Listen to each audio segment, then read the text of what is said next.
Parents of Reddit, what are mistakes that you feel that you made that others could learn from before it is too late?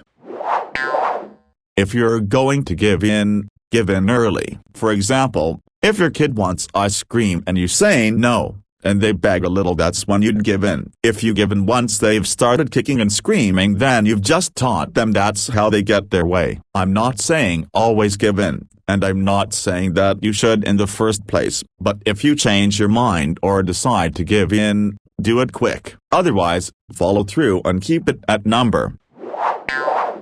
I would also recommend adding reason, condition on why you gave in. If you do nothing fancy, something like, oh yeah, it's Friday, we can get ice cream after all, or it's true that I did a lot of bike today, okay, let's get ice cream. I find it that the kid seems to be less focused on you giving in, understands a bit that there are reasons for when you say yes, and said reason isn't him complaining, and it helps him understand why you're saying no next time, if the condition isn't met, like it's not Friday in my example.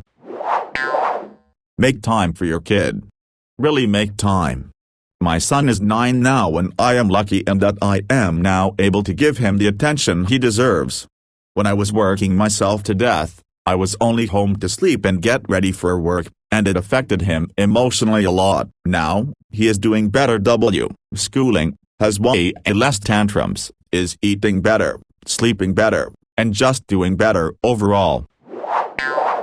To add to this, make time for each kid individually. I'm the eldest of 4. Parents had me in their early 20s, then spaced out each other kid by 2-3 years because that was their life plan. They spent a large portion of my formative years with a lot of stressors and distractions on their plates, and expected the older kids to sort themselves out so they could deal with the younger kids and their own problems that arose from simply being young adults. Now that I'm an adult, I have a very superficial relationship with them. I love them as most people would love a parent, but there is very little connection there. I've never felt like I could open up to them or expect them to be there for me in times of need. Don't do that to your children. I truly love my dad, but every time I think about my youth, he sadly was just never available. I'd try to ask him to play with me on Sundays, cause he worked Saturdays as well, and he would always be sleeping on the couch. I can literally count out the times I played with him on 2 hands. But I've kept everything we ever built and will never throw it away. Mom was always busy in the house or with my sisters. It's been 15 years and every time I talk or think about it I will burst out in tears. When I was working myself to death, I was only home to sleep and get ready for work. Yep, same here. Finally, when my sons were 5 and 8, I just burned out with all the working, commuting, running around, constantly arranging childcare, pickups, drop-offs, and often getting home when they were getting ready for bed. While I didn't want to be a Sam, not for me. I knew I had to work less. I made arrangements with my employer for a PT schedule and it was, honestly, life-changing. I was happier, my kids were happier and my husband was so much happier because I was happier and less stressed. My kids were able to do so much more because I didn't have to worry about childcare and things got done around the house because I was working less. The best part was that I got to spend time with my own kids. Want to watch a cartoon on TV? Sure. Want to go play basketball after dinner? Sure. Want to get some ice cream? Okay. The money that I lost by going part-time has been repaid 1,000-fold by the time that I'm getting with my kids. This is something my parents didn't really do. I can't remember many family moments with my parents and now I feel quite disconnected from them, like I hardly know them. They ran and worked in a restaurant 7 days a week, so there was never any time. Plus meals were eaten alone in our rooms, not together. We never went on holiday or did things together. I had everything I needed growing up, but it would have been nice to be connected to my family. Not just that, but take care of yourself. Working hard can kill. It's probably gotten better now and people are more health conscious, don't smoke etc. so much. However, my dad worked 80-hour weeks and corporate traveling in the 80s and went from mini strokes to heart attacks, and we completely lost every bit of savings, stocks, a lifetime of hard work to pay for round-the-clock medical care for him for over 10 years. Nursing homes etc. You don't want to know what it's like having no male role model but a shell of a human nearly blind, paralyzed and brain damaged severely. I only ever saw him as a real person before the age of 7 or 8, and that was barely because he worked so hard. And really, what all that did was give me a pathological apathy of working hard like that, serious motivational problems, and I thought I would die or be sick by the time I was 20 for no reason as a child. Kids absorb so much you may never fully know, and what's sad is that even when you do try to explain things, that's not always going to work. They may still draw conclusions that are irrational that might not be visible for decades or ever. Expecting our first sometime in the next week. Thanks for reaffirming this. Had a chat with my older brother recently who has quite a few issues with my dad. His main gripe is that our dad has major inferiority issues, and as a result my brother experienced my dad not being around for him a lot, mainly because, as my bro put it, my dad didn't think he was important enough in our lives to make an effort. Now I don't know if that's true since I'm not my dad, but I too often feel inadequate and so want to guard against feeling like I don't matter to my kid. Obviously I'll be an important part of their life. I'm their dad, so I want to try my best to act like it and step up to the role. I didn't take my kid to the optometrist, doctor and dentist, yes. But I figured optometrists were for people who needed glasses. He seemed to be fine. I didn't realize there are other vision problems that may not be apparent, which are only correctable if caught early. When one eye started drifting, I took him in. Now he needs expensive vision therapy, and it may be that he's too old to fully benefit. Vision development happens in the brain as well as the eyes, and the visual system matures around age 7. I wish I'd taken him to be screened earlier. I never understood why my mom always took me even before I needed glasses. I now need glasses, contacts 24/7 to see, but I had good vision until I hit puberty. But they check for other things than just vision, which didn't click until I was about 17. Now, I grew up on a farm and still work with, have livestock. Every time I go they check for parasites and other things that animals like cats, chickens, etc. can give you. From my ex and I. Co-parent, be civil and realistic with your expectations of each other. Stop making it a competition to see who is more loved. It's not a competition, it's a cooperation. The constant battle between the two of you is not healthy for your kids. You are stuck together for the rest of this child's life whether you like it or not. Have each other's backs. Support each other. Even though you are no longer together, you are still a family to your kids. Work together to help this kid grow up normal. Wish I had this with my parents. There was a point when I was 14, and my mom tried to renegotiate custody between me and my dad, and I remember my dad sitting us down at the kitchen table and asking us, who do you want to spend more time with, me or your mom? It is a wonder I turned out to be a normal adult and not completely screwed up. My parents are really big believers in this. They were divorced when I was about 7, 8 and my brother was about 2, 3. They would argue a lot and eventually just realized that they were better off separated. They are good friends today and have both gone through one more divorce. Not with each other, but my former stepmom and former stepdad were real pieces of work and they had each other's backs when shit went down. My dad even let us stay at his apartment for a few days after my stepdad had a rage fit and we had to get out. Despite his apartment already kinda being crowded, I spend most of my time at my mom's. But even though I'm now 18, I still go to my dad's every weekend because we have a really good relationship, which I am eternally grateful for because I know that's not the norm. They always talk to each other when making big decisions about us and they never speak ill of each other. I am incredibly fortunate to have them as my parents, as I know that children of divorce can have really bad relationships with one or both of their parents.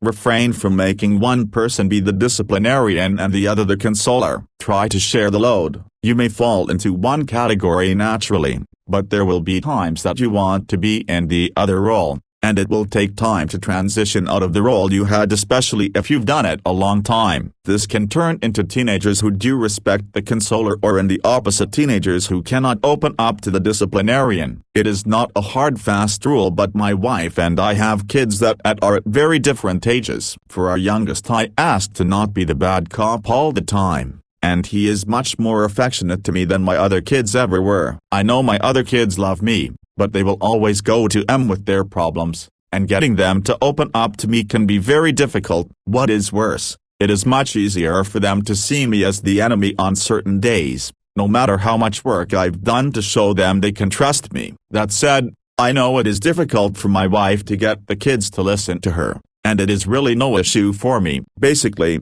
realize that you are building a long-term relationship with your child, and starting at very young age, the time will fly by for you, and what seem trivial to you may be a very big deal for your kids. Even after all of that, don't overthink it. Take time to stop and live in the moment. Raising kids is a very rewarding experience. I have 4 ranging from 6 to 17. And each brings us so much in their own way. 4 very different personalities, and at the same time pretty much the same people. Enjoy that. I'm the youngest in my family by 5 years and was 100% an accident. When my mom found out she was pregnant with me, she told my dad he needed to step up more than he did with my sibs. When my sibs were little, my dad was just starting out as a lawyer, and was super busy. And my mom wasn't a citizen yet, so couldn't work much. He did, and I was much closer to my dad when I was little than my siblings were.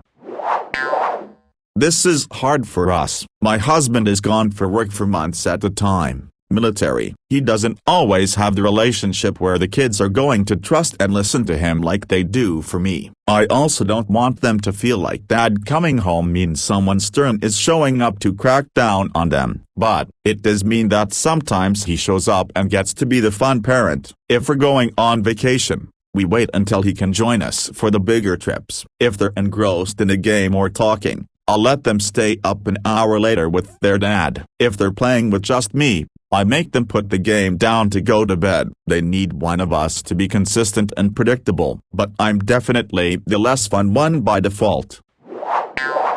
Start learning about your emotions now, not how to control them or make them go away, but how to identify, name, acknowledge, breathe with, love and accept them. Then learn what they are trying to tell you about what you need and want. Life gets a lot easier when you can do this. It also saves your child years of therapy. Read the book you wish your parents had read.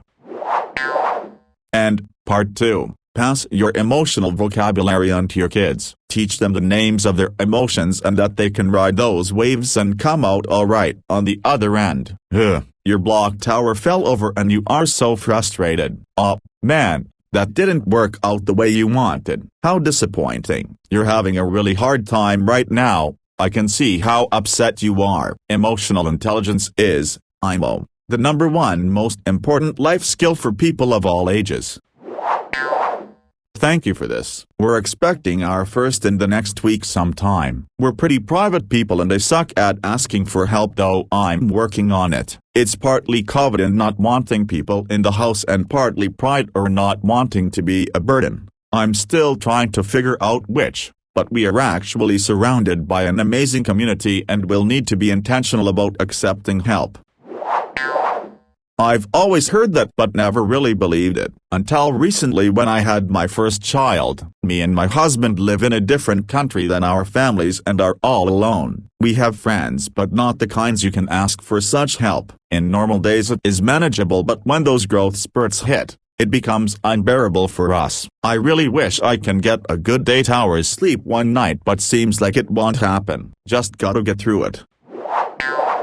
Mine would be to familiarize yourself with psychology of family units, trauma if you have any, and general psychology. It has helped me as a parent so much. Makes navigating tough situations with your child easier when you know where they are coming from and understand your own thought process. I have stopped myself from making regretful decisions from studying psychology, and it helped me distance myself from my mother's parenting style, which was abusive and traumatic. So many things I didn't realize were extremely important to do and avoid. For infants, Buy everything at IKEA. The infant furniture, toys is ridiculously overpriced. You don't need a $200 high chair. You don't need a $500 crib. You don't need a $500 nursing chair. You don't need $150 baby carrier. Save your money and only spend it on a really good car seat. Don't agonize over the stroller, rocker, swing, baby carrier. They mostly all do the same thing and the small differences won't be noticeable when you are using it. So, I'm going to disagree with you on that one. You're going to spend a lot of time with baby shit. Buy stuff that you're not going to be annoyed at. That makes things just a little easier, and ideally is calming and not an eyesore. If you can afford it, it could be IKEA. But sometimes it's not. I spend extra so that all my baby stuff looked like normal furniture, not ugly plastic garish baby stuff that would visually stress me out and look cluttered. Making my kids be members of the Clean Plate Club. So many arguments over the dinner table, bargaining etc. for nothing, really, especially with my son, who vomits if he eats the wrong thing. Just dumb. Pick your battles. This was not a good battle to pick. It damaged my relationship with my son. Also, teenagers are a pain to wake up. Their body is on a different schedule. That's a tough one to manage. But try to ask yourself if it will matter in 2 months. It probably won't, so let it fucking go. Also, try to find a special interest with each kid. Do that thing with them, talk about it, make a big deal. At some point, they may lose interest as they age. That's okay. You really only have kids till they're about 13. After that, they are gone as much as possible and hanging with their friends. Their priorities change. It's natural. Just talk to them and tell them you love them and you'll always be there for them. Try to get to know their friends and make their friends comfortable in your house. Praise effort, not traits. Talk to your kid like an adult. From day one, minimize screen time as much as possible. Don't get caught up on schedules. All that does is make your kid inflexible and makes you a slave to their schedule. Don't react as if every boo-boo is a life-threatening injury. In fact, even if it's instinctual, try to hold back reactions. My experience is that kids with these types of parents don't overreact when they have a minor injury or fall. And parents who act the opposite have kids that lose their shit if they so much as scrap a knee. Edit. One more thing, the more patience you can have while letting your child learn, the faster they will learn. There's a tendency to just do things for them because you're in a hurry. But every time you do something for them, you're taking away their opportunity to learn. I had my eldest son circumcised. Aside from obvious ethical issues, he developed painful adhesions at about a year old, needed steroid treatment and eventually recovered, but it was rough. He would scream bloody murder every time he got an erection for a few months. His 4 younger brothers were left intact. Contrary to popular belief, care and cleaning of an intact baby penis is actually easier than a circumcised one, at least in my experience. And teaching them how to clean themselves when they're older is also really easy. In addition, I want to emphasize money, spending compatibility. A lot of fights post-marriage is about money, and I think it's because people don't talk about money during the dating phase, go over budget and talk about spending philosophies and what the prioritizes are when it comes to the kids. My wife and I disagree on a lot of things, but when it comes to money, especially for the kid, we are pretty well aligned. I feel you on this one. My father was a raging jackass. Stepfather was worse and more physically abusive than my father was. I absolutely swore up and down I would not be like them. Cue my son entering my life, and at about the age of 2, I finally understood where all of the adults in my life were coming from. I had 3 choices at this point. The natural choice was to behave like my fathers. It was automatic. The next choice was to explicitly not be like them. The third choice was to start from scratch about parenting and think through everything myself. I chose thinking through everything myself. I do not feel like I did a wonderful job, but I do know I killed the demon that has been haunting the males in my family for generations. My son is a normal human and not a rage monster. Make time for your kid. Really make time. My son is 9 now, and I am lucky in that I am now able to give him the attention he deserves. When I was working myself to death, I was only home to sleep and get ready for work, and it affected him emotionally a lot. Now, he is doing better. Schooling, has way less tantrums, is eating better, sleeping better, and just doing better overall.